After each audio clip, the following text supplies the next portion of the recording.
రోడ్డును ఏదో పెద్దలంతా కలిసి ఒక వాహనాలు పోయే రోడ్డుగా చేసినారు. ఇప్పుడు ఆ రోడ్డును 100 అడుగులు 80 అడుగులు రోడ్డు వేయాలంటే వాళ్ళ సొమ్ము ఏమి కాదు సార్. మా పెద్దలు మా పూర్వీకులు ఇచ్చిండే ఇల్లు వాకిల్లు అవన్నీ ఈ రోడ్డును వాళ్ళు 100 అడుగులు వేయమంటున్నారు. వద్దు సార్, అది ఎన్ని వంపులు ఉంది రోడ్డు. ప్రతి ఒక్కరు కష్టపడి ఉండే వాళ్ళే రోడ్డు సైడ్ ఉండేది. వెనకలు ఉండే వాళ్ళు ఏ రకంగా వచ్చినారో వెనకలు ఉండే వాళ్ళు రోడ్డు గాళ్ళని అడుగుతున్నారు. కానీ వాళ్ళకి రోడ్డు ఇచ్చుకోండి సార్. మా ఇంట్లో పోకూడదు, మాకు రోడ్డు ఉన్నదే డెవలప్ చేయండి. 40 వద్దు సార్, ఉండే రోడ్డుని డెవలప్ చేయండి.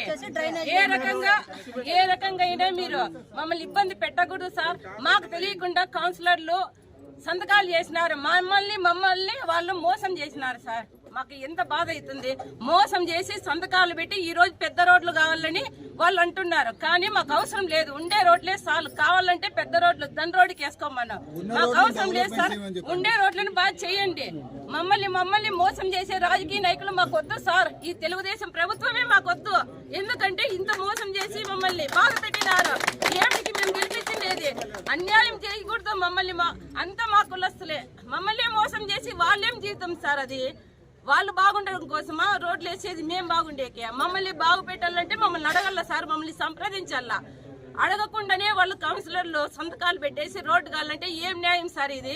చెప్పండి, ఏం న్యాయం ఇది? మమ్మల్ని మోసం చేసే రాజకీయ నాయకులు మాకు వద్దు. ఈ గౌరవం ఇది మాకు వద్దే వద్దు సార్.